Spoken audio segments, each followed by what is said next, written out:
Hey math kids, here's some data that we're going to use to find the least squares regression line. So it's based on income, which is measured in thousands of dollars, and then compare that to their grocery bill, which is just measured in just dollars. So the first thing the problem asks us to do is to plot this data. And so I have 55, 120, so 55, 120 is about there. 36 and 90 is maybe right there. And then we have 25 and 60. We have 47 and 160. And then we have 60 and 190. Then 64 and 250.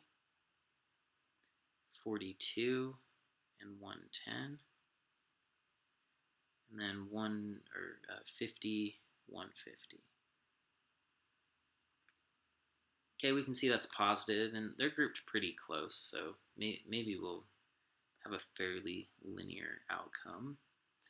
Now, part B says use technology to find the equation of the regression line. Okay, so I'm going to open up my calculator. And if this is your first time doing this, you need to go to Catalog.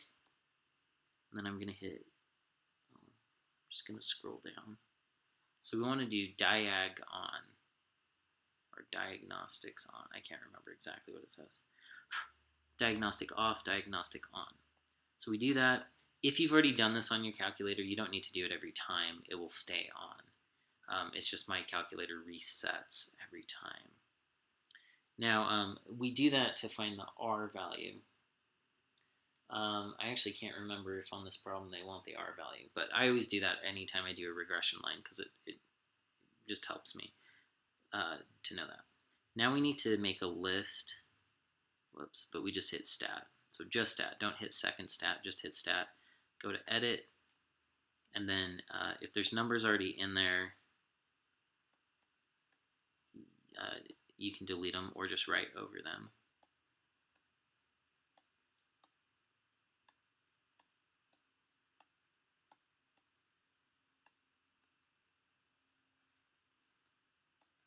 $50. Okay, now list 2, I'm going to enter the grocery bill numbers.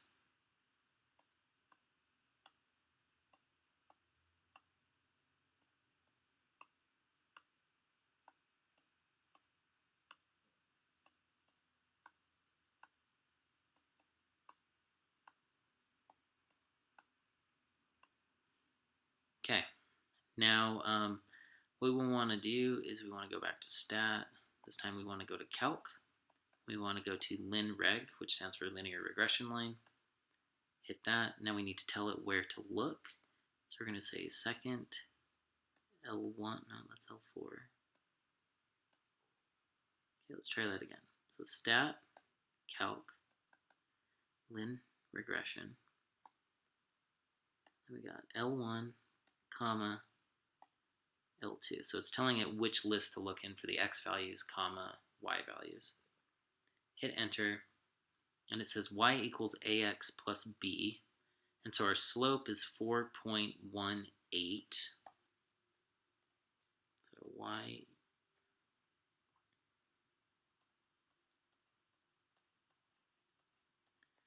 And then our y-intercept was the b, which is negative 56.7. So we say minus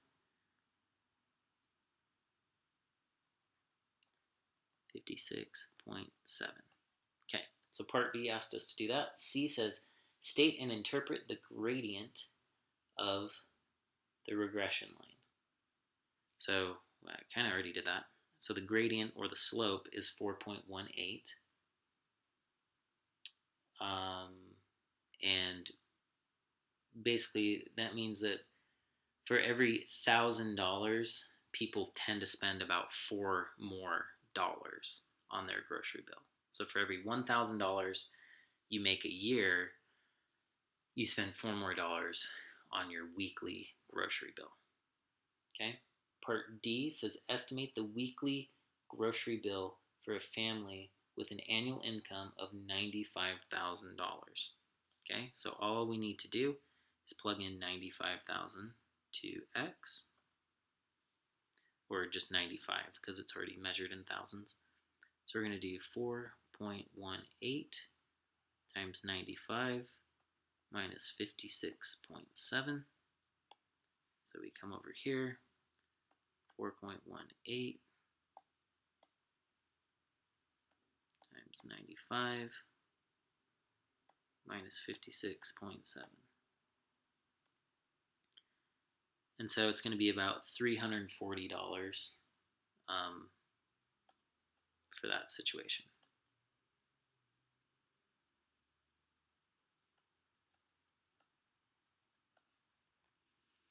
Okay, it says estimate the annual income of a family whose weekly grocery bill is $100. Okay, so we're just going to take this, set the y equal to 100, and then solve for x.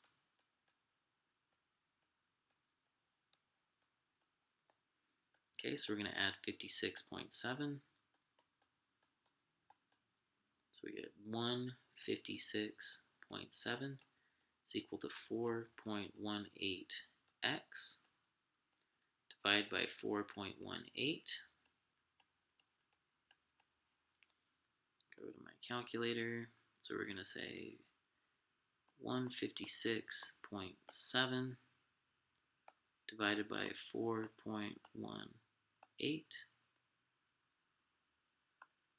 We end up with $37,000 essentially, or $37,500, because it would be 37.5, which translates into 37,500 because it's measured in thousands of dollars. Okay, and then F, comment on whether the estimates in D and E are likely to be reliable. I would say based on our R value, so that's what I would actually look at. Our R value was 0.89.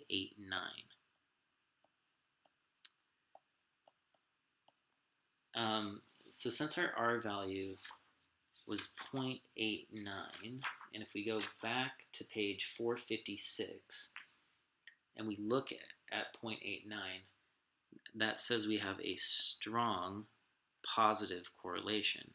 And so since we have a strong positive correlation, that means that this line is actually a pretty good predictor of future data or stuff that we didn't actually collect.